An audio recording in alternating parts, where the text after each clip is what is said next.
Arya had lived for 300 years in a world without color, and everything she saw was gray and white and black, and nothing more than shadows and light dancing across her vision like a curse that refused to lift from her ancient bloodline.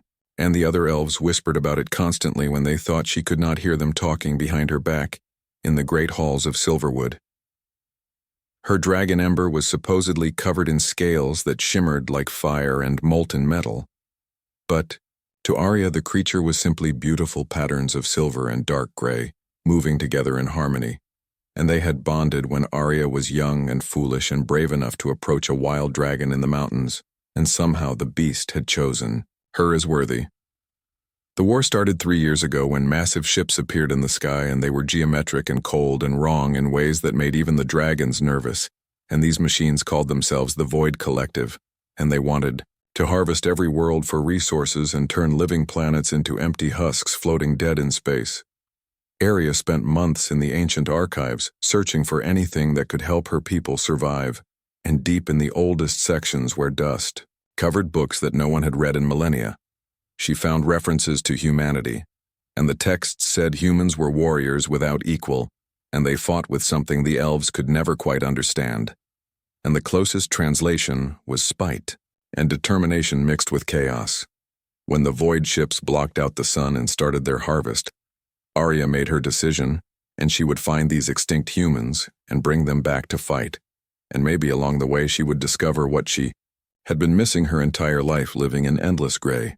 Ember growled as they prepared the small scout ship, and the dragon could sense her mistress was determined to do something dangerous and foolish and probably heroic, and together they launched into the black ocean of space, following coordinates from a map older than most civilizations still standing. What Arya did not know was that she would soon meet Maya Brooks, and this human would change everything about how she saw the universe and war and friendship and life itself. The human ship was small and deadly looking, and it hung in space like a predator waiting to strike, and Arya almost missed it entirely because her sensors barely detected the vessel until it powered up and locked weapons on her position within. Seconds a voice came through, sharp and commanding and utterly alien to her ears, and it said, "Unknown vessel, identify yourself or be destroyed, and you have 10 seconds to comply." And Arya felt her heart race because this was really happening, and humans were real and alive. She transmitted her message quickly, saying, "I am Arya of Silverwood, and I seek humanity's aid against the Void Collective because they are destroying my people, and they will not stop until every world is dead." The silence lasted exactly 3 heartbeats, and then impossibly the human laughed and said, "Well, that is a first, because usually people shoot at us before asking for help." And then the voice softened just slightly and continued, "I am Maya Brooks and sole survivor of reconnaissance ship Wanderer, and if you are serious about fighting the Void, then we should talk." They met on Maya's ship, and Arya expected it to be cold and sterile, but instead it was cluttered with strange objects and photographs lined one wall showing images in tones she could not quite understand or parse correctly.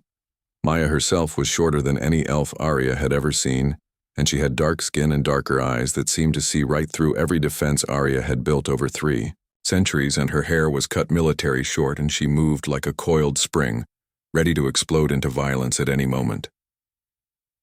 Ember surprisingly liked Maya immediately, and the dragon nuzzled against the human, seeking attention like a tame house cat instead of a fearsome predator. Maya ran her hand along Ember's scales and said, "Your dragon is gorgeous, and I have never seen scales that color before because that red-orange gradient is incredible." Arya felt something twist painfully in her chest and asked, "What is red-orange?" Maya froze and turned slowly and studied Arya with sudden intensity and asked, "You cannot see colors. Can you?" Arya explained that she saw only in shades of light and dark and gray, as Maya would call it, and she was born this way, and her entire bloodline carried this curse for generations. Maya said nothing for a long moment, and then she moved to a panel and pulled out a small device and explained it was a neural interface band designed to help human pilots process sensor data directly, and if she modified the wavelength interpreters it might work for elven biology. Arya hesitated, because trusting aliens with technology that connected directly to her brain seemed foolish, but she placed the band across her forehead anyway, and Maya activated it, and the world exploded into something Arya had no words to describe. It was not painful, but it was overwhelming in ways she never imagined possible, and the gray walls suddenly had depth and variation, and Maya's uniform was not just dark but something she called blue, and the photographs burst into life with hues Arya had never dreamed existed, and Ember, her precious Ember, was covered in scales that rippled with copper and bronze and flame. Red Arya fell to her knees and tears streamed down her face because 300 years of gray had shattered in a single instant. Maya knelt beside her and said softly, "Welcome to the universe, and now let us go paint it with some void collective wreckage." They called their plan Operation Prism, and Maya explained the name referred to something that broke light into component colors, and Arya laughed because the name was perfect, even though her laughter had an edge of hysteria, because even 3 days after receiving the neural interface, she still stopped to stare at simple objects. Maya said, "Focus, Arya, and I know it is overwhelming, but your people are dying, and we need to move now."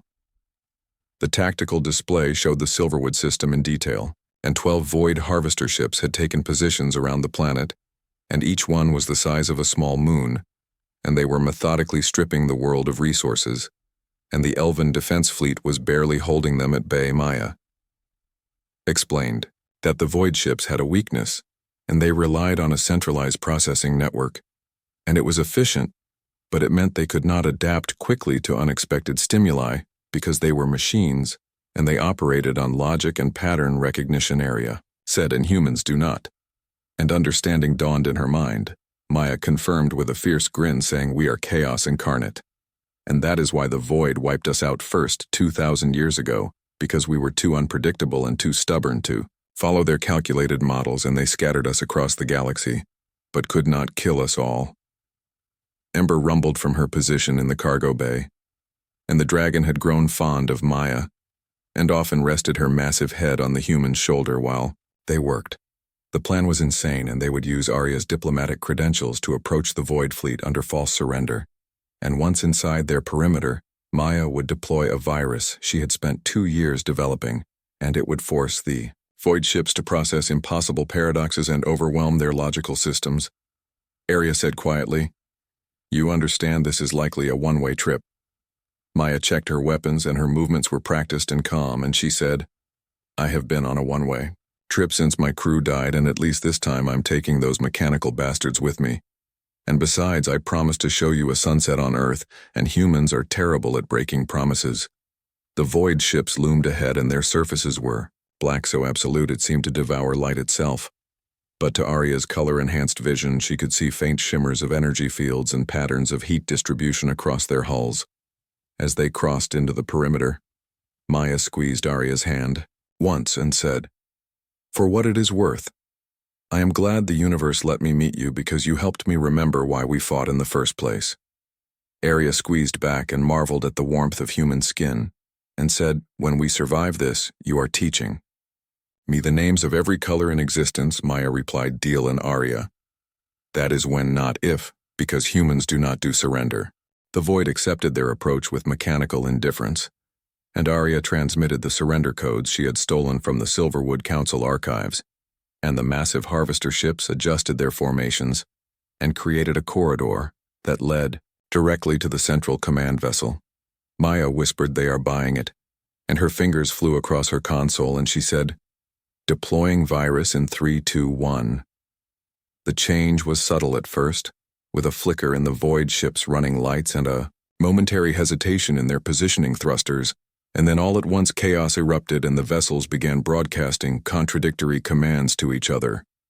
Arya shouted now, and Ember launched from the cargo bay, and her wings spread wide as she carried both women through the vacuum, and the neural interface showed Arya the battlefield in stunning detail, with red weapon fire and blue shield impacts and violent orange explosions. The Elven fleet, sensing the opportunity, pressed their attack, and sleek silver vessels dove into the chaos, and their weapons finally found purchase against the distracted void ships.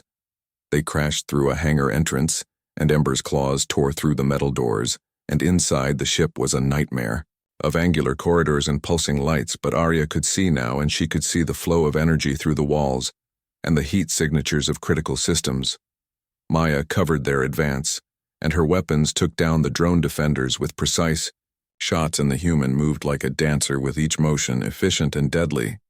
They reached the core chamber to find it defended by something new, and a void entity that had taken physical form towered over them, and its voice was a grinding shriek of corrupted data saying humanity should have stayed extinct. Maya laughed wild and defiant and said, "That is the thing about humans, because we do not need a purpose and we just need a reason to be angry. And you machines definitely qualify," she charged, forward drawing the construct's attention, while Arya and Ember moved to flank it, and the battle was brutal and swift. And Ember's fire burned with colors that disrupted the void's sensor arrays. Arya struck at weak points she would never have seen. Before and stress fractures glowed in ultraviolet and overheating components blazed in infrared. Maya drove her blade directly into the construct's central processing unit and flooded it with explosive compound and turned the entire core chamber into a brief star. The explosion threw them clear, and Ember's wings wrapped protectively around both women as they tumbled through the disintegrating ship, and around them the Void Fleet was collapsing. They emerged into space to see the Elven fleet. Victorious, and Arya realized she was crying again, but this time from relief and joy. Maya, battered and exhausted, managed a weak smile and said so about that sunset. 3 months after the battle, Arya stood on Earth's surface for the first time, and the planet that humanity had secretly preserved was hidden in a pocket of folded space and protected for the day when they could return home. The sunset was everything Maya had promised and more, and the sky blazed with crimson and gold and violet and rose in shades that seemed to shift and blend with each passing moment, and Ember lay beside them, and her copper scales reflected the dying light. Arya said softly, "You were right, and this was worth fighting for." Maya leaned against her, and the human's warmth was a comfort in the cooling evening, and she said, "Humanity has a saying, and we do not see things as they are, but we see them as we are, and you taught me that is not quite true, because sometimes we need someone else to show us what we have been missing." The Silverwood realm was rebuilding, and word of humanity's return had spread through the galaxy, and other species that had thought themselves alone were reaching out, and the Void Collective was scattered but not destroyed. Arya reached up to touch the neural interface band, now a permanent part of her biology, and Maya's engineers had refined it and made it compatible with Elven neurology, and soon every colorblind member of Arya's bloodline would receive one. Maya said, "I have been thinking, and the Void operates on logic and on predictability, and they won this galaxy once because they could outthink everyone. But what if we built something new, and a coalition based not on military might but on diversity?" Arya said, "A spectrum of differences, and each color distinct, but together, creating something greater than the sum of parts." Maya grinned and said, "Exactly, and with your diplomatic skills and my tactical experience, we could actually pull it off. And what do you say, and want to help me teach the universe what real chaos looks like?" Arya looked out at the stars beginning to appear in the darkening sky, and each one was a different color now, and not just white points of light, but blues and reds and yellows and oranges, and a vast tapestry she had been blind to for 3 centuries. Ember rumbled contentedly, and smoke trickled from her nostrils in agreement. Arya replied, "I say, yes, and let us show them what happens when an elf and a human and a dragon decide the universe needs repainting." The stars glittered above them, and Arya could see now that each one was surrounded by worlds, and by possibilities, and by countless variations of color waiting to be discovered. And in the growing darkness, with the colors of Earth's sunset still fresh in her memory, Arya finally understood what humans meant when they said hope springs eternal. Because it was more than just words, and it was a promise painted in every color of the spectrum.